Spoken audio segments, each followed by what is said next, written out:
but they came and went. And people on this planet were aware of this. They were awakened to this. At a certain point, the planet went to sleep. And that's where the plan went awry, if you will, due mostly to the fact that there's a thing called free will. And whether we like it or not, we can never interfere with free will in accordance with divine plan. So the various free wills of various people and various evolved beings made the plan perhaps not proceed in the timetable or the way it was originally meant to go, but everything is in divine order. So ultimately, the outcome is exactly what it's supposed to be, but not perhaps in the way as originally laid out. So on through time, in different families, in different ways, star children from other planetary systems that were humanoid would be raised. They would live, they would interact, they would live amongst you in order to assist, in order to serve, in order to raise the vibration, in order to bring in the light and the love that is so necessary to any evolving divine planet according to divine plan.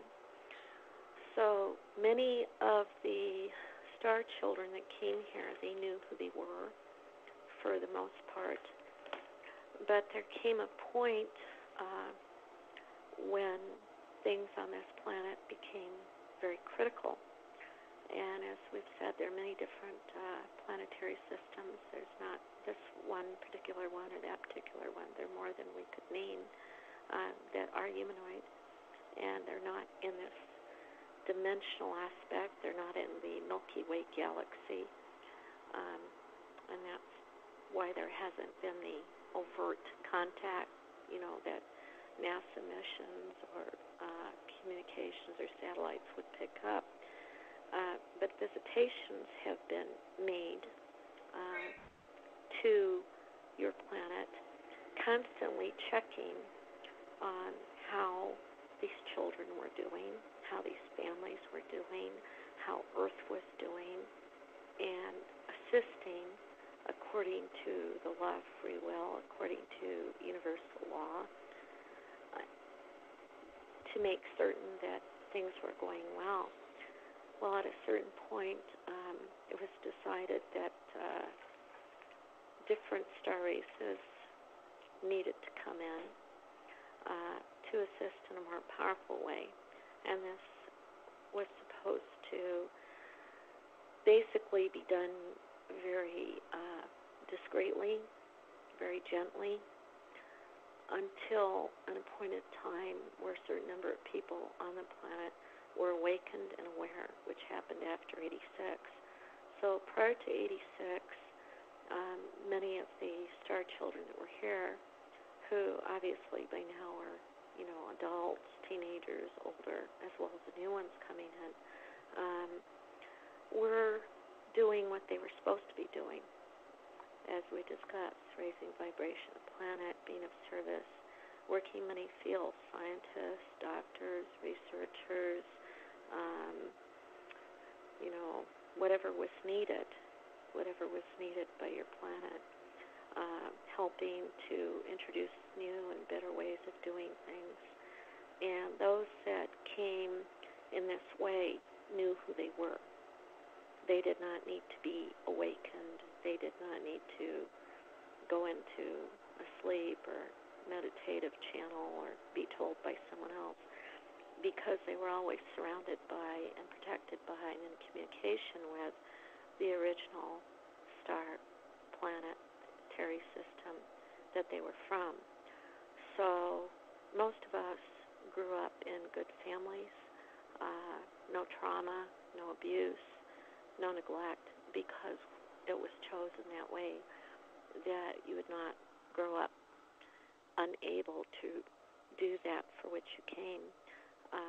So when I say that we have actual people on this planet that are from other planetary systems, I'm not speaking of people people reincarnated, that means lived on another planetary system, but actual off-planet people. So I knew who I was. I knew what I was to do, and that also means that for most of us, we're not like you, physiologically, mentally, biologically. So we all have the gifts that I mentioned. We all have the gifts of clairvoyance, clairaudience, all of those gifts that you would consider perhaps often in the fourth dimensional realm of training, other planetary beings are born with. So that's where this planet is headed. Mm-hmm. So which star system are you in particular from, and who is your star family? Well, first of all, the star system is part of the Arcturian star system, and it's commonly known, as you know, as the Boots constellation. But the reality is that within that constellation, there are many planets. And that's one of the brightest lights in the sky that you can see from Earth.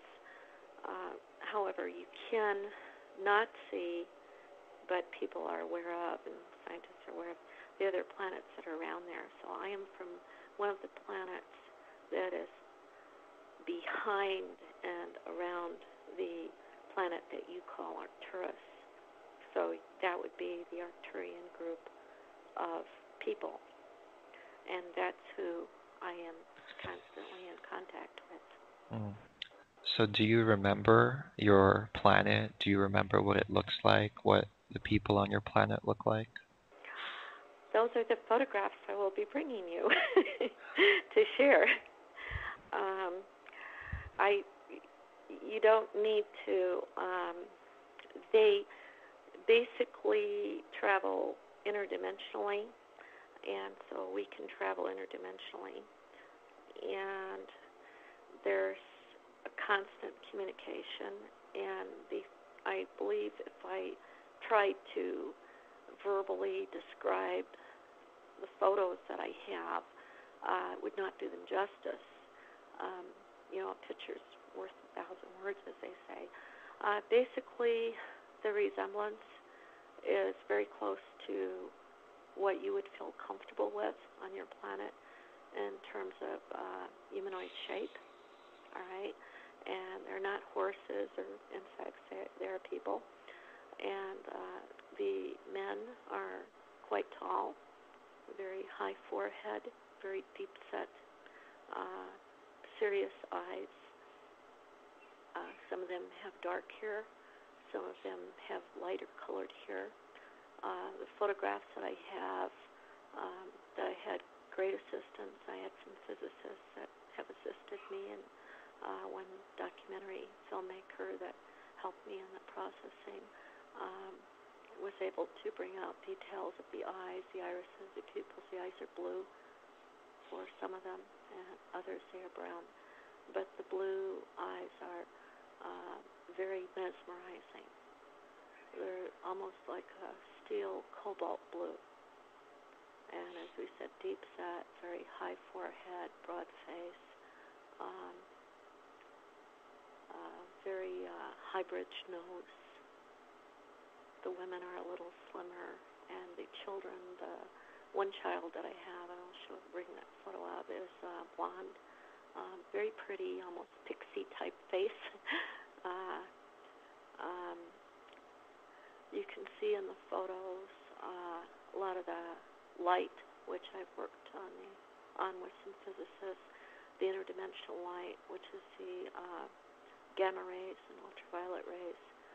So that comes out hazy around a couple of them, and it isn't until you're able to define the resolution of the photos that you can separate out that ultraviolet light, that is gamma rays, from the shape of the head and the ears. So that the ears don't stand out. They're normal ears, or close to the forehead. Close to the side of the head, and very, very human ears. Um, but they come in a group. They live in groups, and I'll be talking a lot about this, along with sharing the photos at my presentation. You'll be able to see their features, and as I said, the distinctions of light.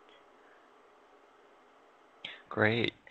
And in the conversations that we had earlier, I believe you mentioned something about audio recordings that you have. Is that correct?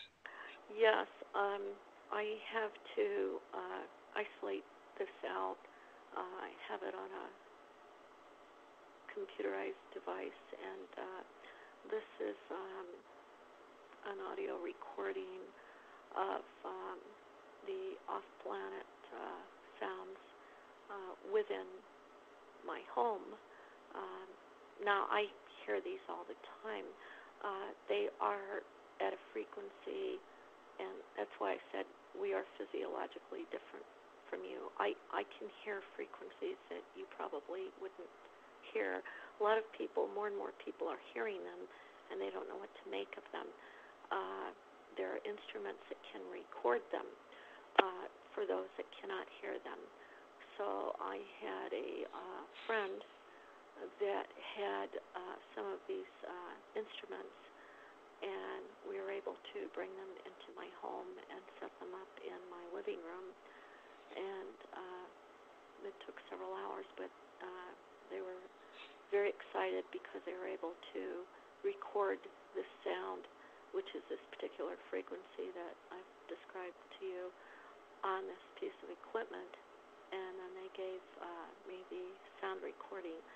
And this is a frequency that is usually recorded if they are able to. It might be, I don't want to use CSETI necessarily because it could be them or other contact groups, but in working contact groups that go out with scientific equipment that do make some type of an audible communication with starcraft that are observed or recorded or photographed flying in the sky. So this is not, necessarily a frequency that you would hear without this equipment. So this was recorded in my home, and the interesting thing about it is it's only maybe 12 inches away from where this interdimensional portal is, also in my home, that I described. The photos were taken where these gamma rays and ultraviolet rays that have been identified show up. That's fascinating. Now, you were talking about your early childhood and how you were able to go into your home planet and teleport to that world, and you have all these incredible abilities. Do you still have those abilities to this day?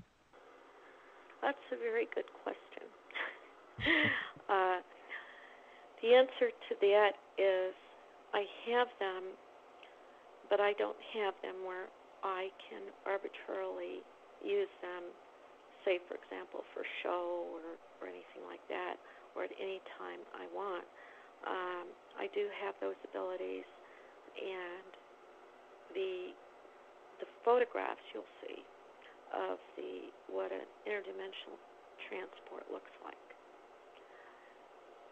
That is how you would go from one planetary system to another.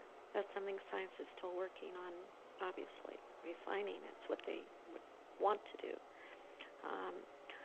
So in order to do that, you have to prepare yourself in a certain way, in a certain time, and that means adjusting and attuning frequencies and energies. So you need to be able to connect with those energies and those frequencies. Now, on this side of that interdimensional area where I am